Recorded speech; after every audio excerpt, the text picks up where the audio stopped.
So, hello to you, David. Hello. So I'm going to be having a little chat with you more than an interview, I would say. But I think the interviews that I'm going to be doing are more all about making a difference, specifically aimed at the HR community. But I thought it would be interesting for people within the HR profession to also really get an understanding of what the business needs are, and how a senior manager might view the function of HR and the importance of HR. So I think it's quite interesting to hear another point of view about the function of HR. So if I just introduce you, you are the CEO for Bollore Transport and Logistics for Northern Europe. And we did have I had the joy and pleasure of working with you for 2 years. I sort of think I have a kind of a sense of who you are and the kind of questions, the way you would answer your questions. But in any event, here we go. So I'm going to start with the first question. So as an executive, can you describe what you would need from an HR function?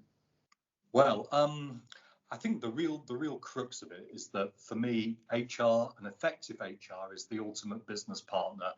And by that, it's all the way through from compliance, protection on all the legal aspects of employment, all the way through to the real nurturing and development of people. And in the end, when you look at almost all of our strategic objectives, they're people related. So without that, nothing works. Yeah, you're absolutely correct. I think sometimes people forget about that people, if you want people, or if you want to achieve your objectives, you need the people to do it. But talking about the HR function, do you think that over the years since you maybe first started out in business to now, do you think the requirement has changed? I mean, for me, not fundamentally, but in terms of my own career, I've found that increasingly, from a CEO perspective, I rely more and more on HR as the sounding board of the business, and also the part of the business that's probably the most impartial. And through that impartiality, you can drive fairness and you can drive consistency. And the more we get engrossed in customer issues, operational issues, the more we need to be sure that framework is always there and is always secure in the background. Yeah, that's. I think it's important to talk about the impartiality, because I think sometimes managers, obviously, they're driven by what is their need. So sometimes decisions are made based on what is an immediate problem for them, rather than looking at it sort of as an overview of the whole company. Yeah. Just talking about your own preferred working style, how do you like to work with your HR director or your HR manager?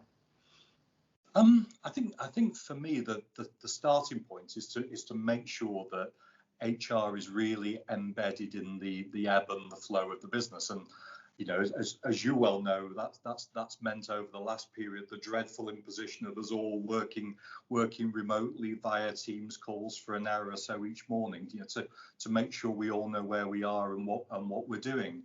And I think that's important for me. And I think particularly in the way in which you and I work together, that would then lead on to one-to-one conversations, either virtually, laterally, or meeting face to face, where I could really then get your sense of where the overall business is without that feeling. And I know that as HR, you cared every bit about the bottom line as I do, but maybe from time to time, my obsession with it makes me a little bit blind, and I really valued the one-to-one time, which always started with nothing specific, but it's important to give that time enough scope so that it can go on any tangent, really. For me, that's vital. Yeah. So would you say, particularly sort of from an HR point of view, that it's better or preferable to have a more sort of fluid interaction as opposed to a prescriptive, I'm going to meet you every day at exit time, or do you prefer that more kind of fluid interaction? I think pre-COVID, I would always have said I preferred the more fluid. during this recent period where we've all been denied the security blankets of being able to walk down a corridor and see each other, we've needed, I think, that discipline of everybody meeting virtually. And actually, the combination of the two has worked quite nicely. And I've found, from my point of view, that whereas in the past I was having to have an awful lot of one-to-ones, that core time that we've all had together has covered an awful lot of that. And then you can go into specifics with specific colleagues as you need it. Yeah, good point. Okay. So in your view, you've alluded to already in terms of impartiality and fairness and so on, but is there anything in addition to that where the value that HR brings to the business? I think I actually ask quite a lot of HR because for me, I'm looking for HR to be the guarantor of the very values of the company.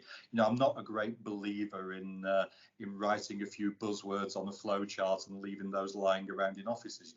If a company really has to have values, you don't need to shout about them. You need to live them, and therefore people buy into them. And for me, HR, and it starts from inducting new colleagues all the way through the learning process and the development of careers. That's what HR is delivering as far as I'm concerned. Good. Okay. Have you seen, just on a slightly different topic now, but have you seen a change in the way the HR function works over the years, from when you started to now?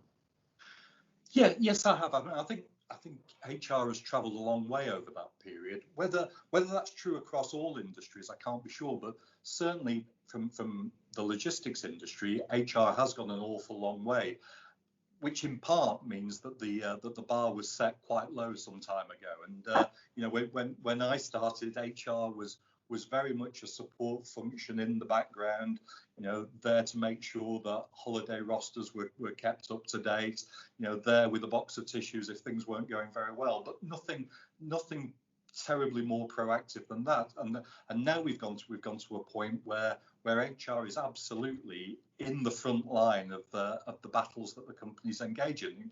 You only have to think of major client wins and the tender process that you go through, and anybody who's tried to dance their way through the maze of TUPE would be very glad to have HR next to them.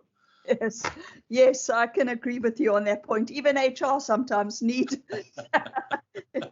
someone else to help them when it comes to things like TUPE. Obviously, being more involved in the business, I would presume, means that the function of HR becomes more relevant to the business. Would you agree with that? Yeah, I think HR has always been so relevant to the business, but maybe not always recognised as such. And in the end, on the most simplistic level of all, most of our careers start and finish with HR, and the bits in the middle. If people are looking to develop, or if people are looking to learn new skills, or if people need to go in a different direction, not everybody sees all of that for themselves, and good careers very often need good HR to help that along. Yeah, good. Talking about the development of HR people themselves, do you think it's beneficial for them to have mentors that sit outside the HR profession? Yes, I do, and again, that's something that would have been thought of as a terrible indulgence years ago. But actually, if you want that impartiality from HR, if you want that ability to take a step back and really give you the input about whether an idea is rightly positioned for the business as it is, or whether even it's a step too far for the human talents that you have at that time, an awful lot of that, and I'm going to sound like an old fuddy-duddy here, a lot of that depends on life experience and what you know about the world. And for some of that to come from a professional from a completely different industry seems to me to be perfectly sensible. Good. Yeah, I would agree with you on that. When you are looking to recruit an HR director or work with an HR director, what qualities would you look for in your HR director?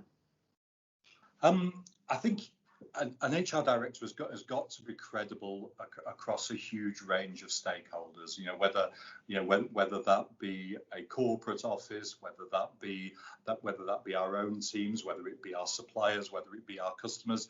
HR is an important interface on that. And I also think HR needs to be this strong, independent voice. And I get very anxious if I sense an HR function that simply wants to execute and then says, you asked me to do it, I did it. You want HR to be challenging all the way through that process. Yeah, I agree with that. Yeah, I mean, I know it's a favorite topic of mine, which is one that I've spoken about in the past, which is having your back. Yeah. And I think it sort of is in line with what you're saying. If you want to have a strong, independent HR person, that in turn, that HR person would have to know that you've got their back, particularly in sort of in difficult times. Would you agree with that?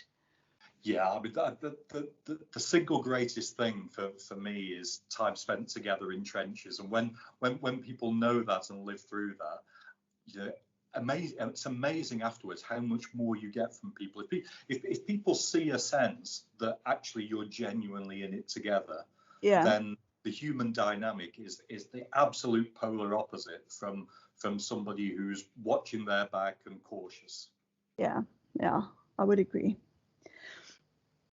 On a personal level, just talking about you in your own capacity, I mean, I would imagine they often say that a director's job is a lonely job, because you don't necessarily have somebody that you can sort of offload to. But would you consider your HR director to be somebody that you could share maybe some personal challenges you might be facing, or using them as a sounding board, or would you go to them for advice? Yeah, absolutely. I mean, first of all, if you're going to want a culture where you want everybody to do that, then of course you should do it yourself. But your own case is exactly the same as everybody else's. You're only going to do that if you feel confident in the individual, and if you're going to unburden, then you need the protection of confidentiality, and you need the value of a challenging opinion. And I know I speak for many of our colleagues that the time spent in your counselling chair has been time well spent. Yes, we miss the green chair, don't we? We do. Okay, and my last question to you is, what advice would you give an HR professional when they were starting in their career, when they're looking sort of long term for their career growth? I think HR is one of those areas where really all experience is valuable. So for me, an HR professional, and this applies in many other disciplines, but particularly in HR, if somebody's lived their life, if they've chased their dreams and ambitions, if they've had different experiences, if they've worked abroad, if they've crossed a couple of industries, all of that is giving that depth and that breadth of vision that's the real key. So I would say, don't be afraid of anything. Just get out there and do a few things. And in the end, HR is a way of drawing you back in and getting you into key positions. Above all, and of course it's a cliche, but it's anything that involves people, anything that involves a deepening of your own experience will make you a better HR professional. Good. I think that's very sound advice. I really appreciate your time, David. I know you're a busy man, and I appreciate giving me some time to share some of your insights. And I hope many other people find it useful. Great. A pleasure. Thank you for your time. Thank you. I'm just going to stop recording now.